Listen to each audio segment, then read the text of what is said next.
तो दोस्तों इस वीडियो में हम लोग बात करने वाले हैं बेस्ट यूएस ईटीएफ के बारे में। अभी यूएस वाले ईटीएफ जितने भी हैं उनमें गिरावट अच्छी खासी हो रखी है। तो यहाँ पे हम लोग 4 ऐसे ईटीएफ्स के बारे में बात करेंगे जो अपने मार्केट में इजीली अवेलेबल हैं एंड यहाँ पे इन्वेस्ट करके पोर्टफोलियो को डाइवर्सिफाई किया जा सकता है और अपने पोर्टफोलियो को एक ग्लोबल टच दिया जा सकता है और अपने वेल्थ को इंक्रीज किया जा सकता है। तो दोस्तों वीडियो अगर अच्छी लगे तो लाइक जरूर करना एंड कोशिश करना शेयर करने की। चलो शुरुआत करते हैं सबसे पहले ईटीएफ के साथ जो कि काफी वेल नोन है, मोन 100। अब मोन 100 जो है नैस्डैक 100 इंडेक्स को फॉलो करता है। ये एक यूएस का इंडेक्स है, बट मोन 100 अपने यहाँ लिस्टेड है ईटीएफ के रूप में जो कि मोतीलाल ओसवाल की तरफ से आता है एंड इसीलिए इसका फर्स्ट लेटर जो है वो है Motilal Oswal then Nasdaq 100। Symbol आप इसका यहाँ पे देख पाओगे। पिछले कुछ दिनों में काफी अच्छा खासा रिटर्न इसने लगाया है जब से बुल रन चल रहा था, लेकिन इस टाइम देखोगे तो इनमें 20% की करेक्शंस आ चुकी है। बात 20% की ही नहीं है, यहाँ पे आप देख पाओगे 20%, बट 20% ओनली कोई क्राइटेरिया नहीं होता इन्वेस्ट करने का। आप जब भी कंफर्टेबल हो तभी आपको इन्वेस्ट करना चाहिए एंड एक प्रॉपर स्ट्रेटजी के साथ इन्वेस्ट करना चाहिए, क्योंकि किसी भी गिरावट की कोई लिमिट नहीं होती। अब यहाँ पे 20% आ गया माइनस में, यानी कि यहाँ से डायरेक्ट ये ऊपर नहीं जाएगा। अगर ये फर्दर नीचे जाता है तो ऐसे केस में अपने आप को किस तरह से बचाया जा सके, अपने पोर्टफोलियो को ड्रॉ डाउन को कैसे कम किया जा सकता है, उसके लिए एक प्रॉपर स्ट्रेटजी की जरूरत होती है। क्योंकि ऐसे टाइम पे लोगों का माइंडसेट जो होता है ना वो होता है कि यहाँ से मेरे इन्वेस्ट करने के बाद ये ईटीएफ ऊपर जाना चाहिए। बिलीव मी, ऐसा कुछ नहीं होता। अगर ये ऊपर जा भी रहा है तो वो आपका टोटली लक है। मार्केट एक साइकिल में चलता है और ये साइकिल आपको पता होगा कि बुल साइकिल जो था यहाँ पे अगर आप देख पाओगे इस लाइन से राइट साइड में अगर आप ध्यान दो तो इस राइट साइड में मार्केट बुल साइकिल में चल रहा है। यहाँ पे क्लियरली आप देख पाओगे एक छोटे छोटे स्विंग्स आपको देखने को मिलेंगे। छोटे स्विंग्स यानी कि 3-4 महीने के एक स्विंग्स आपको देखने को मिलेंगे एंड ये एक बुल साइकिल है। बुल साइकिल के बाद एक शुरुआत होती है बेयर फेज की, जो कि आप यहाँ से देख पाओगे इस लाइन के राइट साइड में देखना। इस टाइम पर इन दोनों लाइन के बीच में आप देखो बेयर साइकिल में मार्केट डाउन ट्रेंड में चलेगा एंड काफी ड्रॉ डाउन दे सकता है आपके पोर्टफोलियो को। एंड प्रॉब्लम यहीं पे होती है, हमें तैयारी इसकी करनी है, क्योंकि इसकी अगर तैयारी आपने कर ली तो फिर ये अपने आप आ जाएगा। फिर यहाँ पे कुछ करने की जरूरत नहीं होती, यहाँ पे सिंपली आपको पोर्टफोलियो को होल्ड करना होता है और ये सबसे बड़ा टफ टास्क है। मैं बता रहा हूँ आपको, ये काम जो है ना ये बहुत टफ काम है इसको होल्ड करके रखना। क्योंकि होता क्या है, यहाँ पे जैसे ही पोर्टफोलियो यहाँ से थोड़ा सा बाउंस करेगा 5% 3% जाएगा, लोग यहाँ पे एग्जिट मारेंगे एंड यही एग्जिट लोगों को बहुत भारी पड़ती है। आप में से कितने लोगों को ये एग्जिट भारी पड़ी है पिछले बुल रन में जब मोन 100 इस तरह से बड़ा साइकिल लगाया है? क्या तो आप कमेंट में बता सकते हो। तो इसीलिए मैंने बोला जो भी हमें काम करना होता है वो हमें इस फेज में काम करना था जब गिरावट होती है। तो अभी देखें तो अभी फेज जो है ना फेज वो गिरावट का है, यानी कि यहाँ पे फर्स्ट राउंड की गिरावट हमें देखने को मिली है।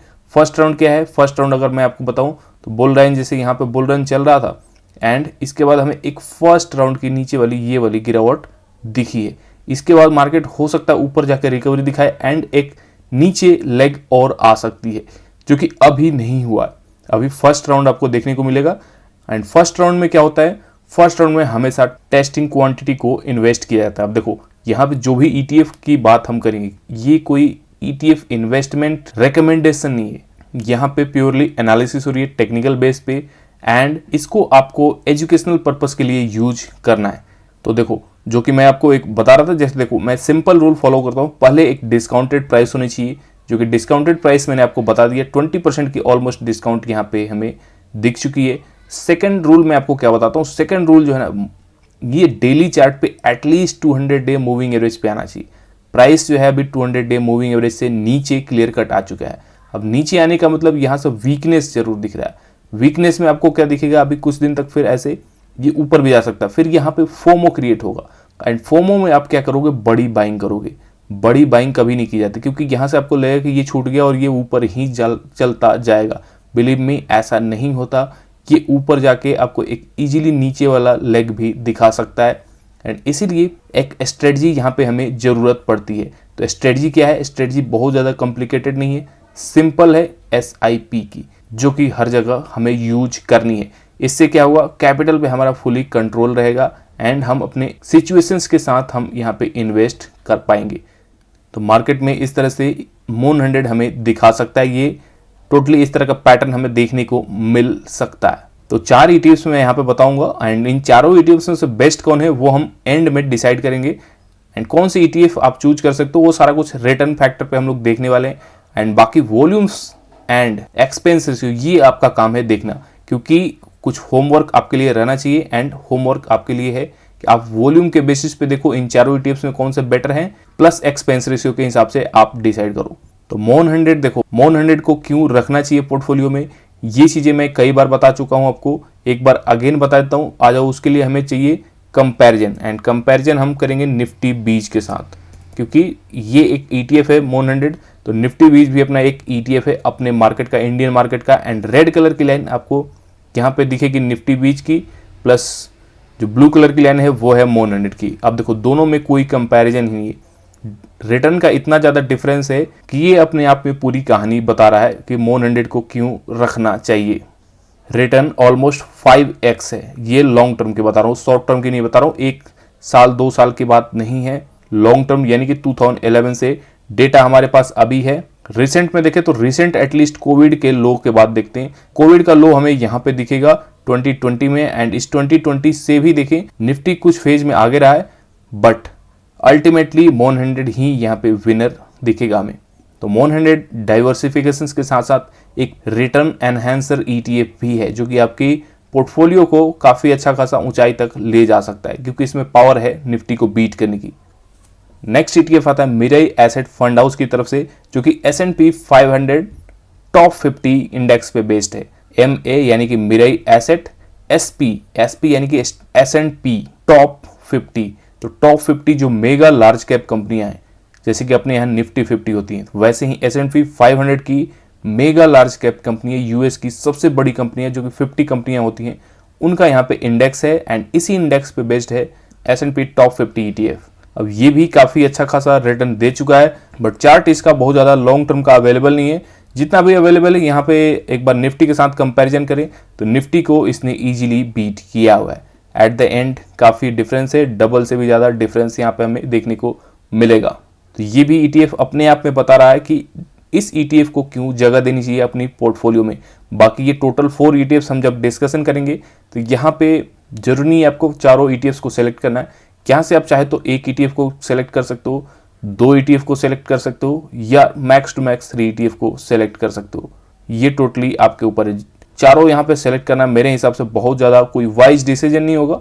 बाकी आप देख सकते हो तो इस ETF में गिरावट देखें तो 27% या 28% के आसपास की गिरावट हो चुकी है।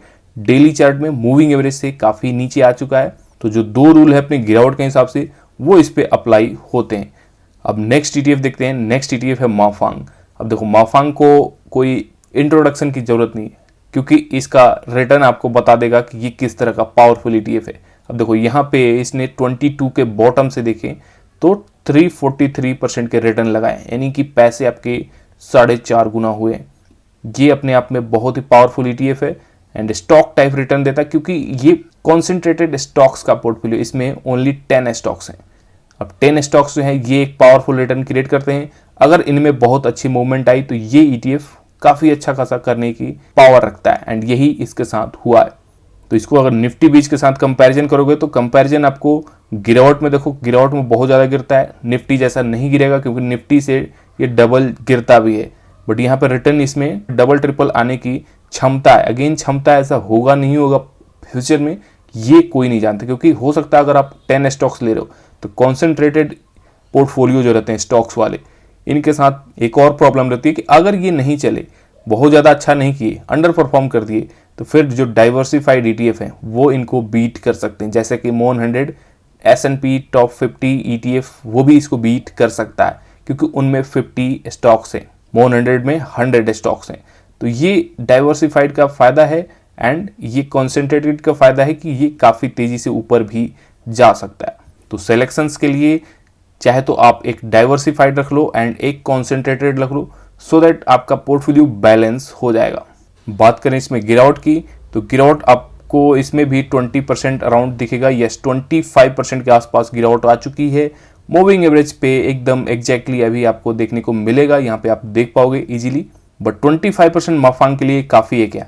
ऐसा कुछ नहीं है, क्योंकि माफांग 50% भी गिरता है। मैं आपको दिखाता हूँ 50% कब गिरा था। अब यहाँ पे अगर आप ध्यान दोगे तो ये टाइम है 21 के एंड का, जो कि करेक्शन का टाइम था, एंड इस टाइम पे माफांग 50% के आसपास यहाँ पे जा चुका था। तो इसमें गिरावट है, और अभी देखोगे तो ओनली 24 से 25% के आसपास गिरावट हुई, यानी कि ये फर्दर 25% नीचे जा सकता है। तो इस चीज़ को टैकल करने के लिए आपके पास एक ही चारा है, वो है एसआईपी। अब एसआईपी ऐसा नहीं कि मंथली एसआईपी करने का मतलब अलग अलग पॉइंट पे फंड को डिप्लॉय करना, चाहे वो 3% माइनस में हो सकता है, 4% माइनस में हो सकता है, या 5% माइनस में हो सकता है, depend on your capital availability. तो ये सिंपल स्ट्रेटजी यहाँ पे माफांग में भी रहने वाली है। बाकी इनमें कुछ गाइडलाइंस मैं आपको बता देता हूँ। ये चार्ट आप देखो, ये चार्ट क्यों दिख रहे हैं ऐसे, इसमें सर्किट्स लगते हैं। होता क्या है, सेबी ने फॉरेन फंड्स में इन्वेस्टमेंट, फर्दर इन्वेस्टमेंट्स बंद कर रखी है, क्योंकि इनकी लिमिट जो है ना वो रीच हो चुकी है। यानी कि जितना लिमिट सेबी ने तय किया था उतनी लिमिट पहुंच गया। अब उस लिमिट के बाद म्यूचुअल फंड्स तो आपको पैसे नहीं ले रहे हैं, लेकिन ईटीएफ्स को आप ट्रेड कर पा रहे हो। तो ईटीएफ्स अब टोटली यहाँ पे सप्लाई एंड डिमांड के बेसिस पे काम कर रहे हैं। यानी कि ईटीएफ्स की नई यूनिट जो कि फंड हाउस क्रिएट करता है मेंटेन रखने के लिए इस प्राइस को इंडेक्स के साथ, वो नहीं हो पा रहा है, जिसके कारण यहाँ पे सप्लाई डिमांड में काफ़ी इशू आ रहे हैं, एंड जिसके चलते ही सर्किट्स लग रहे हैं। अब माफांग आपको पता है हाई डिमांड वाला ईटीएफ है, बट यहाँ पे सप्लाई नहीं है, कोई इसको बेच नहीं रहा। बट जब बेच भी रहा है तो देखो किस तरह से ये नीचे आ रहा है। तो हाई रिस्की पोर्टफोलियो हो सकता है, हाई रिस्की ईटीएफ है ये, तो थोड़ा यहाँ पे आपको बच के चलना है। अब यूएस ईटीएफ में इन्वेस्ट करने के लिए आपके पास एक और ऑप्शन है, जो कि है MonQ50 ईटीएफ के रास्ते। अब यहाँ पे अगर आप देखोगे तो 200 डे मूविंग एवरेज से नीचे आ चुकी है प्राइस। अगेन गिरावट जो है वो 23% पहुंच चुकी है। ये ईटीएफ बीट करता है कि नहीं निफ्टी को, ये देखते हैं। तो नहीं, ये निफ्टी को बीट नहीं कर पाया। तो यहाँ पे एक क्राइटेरिया अगर देखें, जो निफ्टी को बीट नहीं कर रहा उसको हमें अलग हटाना हो तो कौन सा ईटीएफ हो सकता है। अब आप यहाँ पे आप इजीली देख पाओगे MonQ50 ईटीएफ जो है वो जो कि इजीली बीट नहीं कर पाया है, तो इसको जैसे यहाँ से निकाला जा सकता है। अगर आपको कोई एक दो ईटीएफ निकालने हैं तो इस तरफ से आप ईटीएफ को हटा सकते हो, क्योंकि ये सिंपल ट्रिक है। मेरा गोल है अपने निफ्टी को, बेंचमार्क को बीट करना ईटीएफ के थ्रू। अगर नहीं कर पा रहे हैं वो ईटीएफ कोई काम का नहीं है। तो ये MonQ ईटीएफ इस टेस्ट में फेल होता है। बाकी एनालिसिस मैंने इसकी कर दी है। गिरावट इसमें भी 23% हो चुकी है, 200 डे मूविंग एवरेज से नीचे आ चुका है, एंड ये चौथा ईटीएफ है जहां से आप इन्वेस्ट कर सकते हो यूएस ईटीएफ में। अब आ जाओ एक साथ देख लेते हैं इनकी रिटर्न। तो यहाँ पे मैंने रिटर्न एक साथ प्लॉट कर दिए गूगल पे, एंड इनमें अगर आप रेड वाला देखोगे तो ये है निफ्टी बीच, क्योंकि निफ्टी पिछले 6 महीने से गिर रहा है। अब ये 6 महीने का कंपैरिजन है, तो 6 मंथ में अगर देखें तो निफ्टी 50 नीचे की तरफ आपको देखने को मिलेगा। यही हम अगर 1 ईयर्स में देखें तो 1 ईयर में अब निफ्टी पिछले 6 महीने से गिर रहा है, तो 6 मंथ का रिटर्न कुछ खास नहीं बना। इसके चलते हुआ क्या, यहाँ पे निफ्टी 2% ओनली रह गया पिछले 1 साल में। बट यहीं पे अगर देखें S&P टॉप 50 ETF ये 21%। देखो यहाँ पे प्राइस वाइज आप देख सकते हो, क्योंकि नाम पूरा नहीं दिख रहा, तो प्राइस वाइज ये टॉप 50 ETF है। उसके बाद निफ्टी बीज है, देन अगेन माफांग है, इसकी प्राइस 114 चल रही है अभी, MON100 175 रुपये चल रहा है, एंड 72 रुपीज़ का MonQ50 चल रहा है। तो यहाँ पे देखोगे तो S&P टॉप 50 ETF 21%, निफ्टी बीज ओनली 3%, माफांग की बात ही नहीं है तो 38% पहुँच गया 38%, मोतीलाल ओसवाल का MON100 21% एंड MonQ50 भी 17%। बट यही अगर 5 ईयर्स में देखो तो 5 ईयर्स में सारे ETFs लॉन्च नहीं हुए। यहाँ पे 2 ETF आपको पुराने दिखेंगे, एक है MON100 एंड एक है निफ्टी बीज। तो MON100 एंड निफ्टी बीज देखो, यहाँ पे निफ्टी बीज है 136% एंड MON100 219%। तो MON100 का ऑलरेडी मैं आपको दिखा चुका हूँ, कंसिस्टेंटली बीट करता है निफ्टी को, एंड एक अच्छा माध्यम हो सकता है यहाँ से यूएस में टेक ETFs में इन्वेस्ट करने का।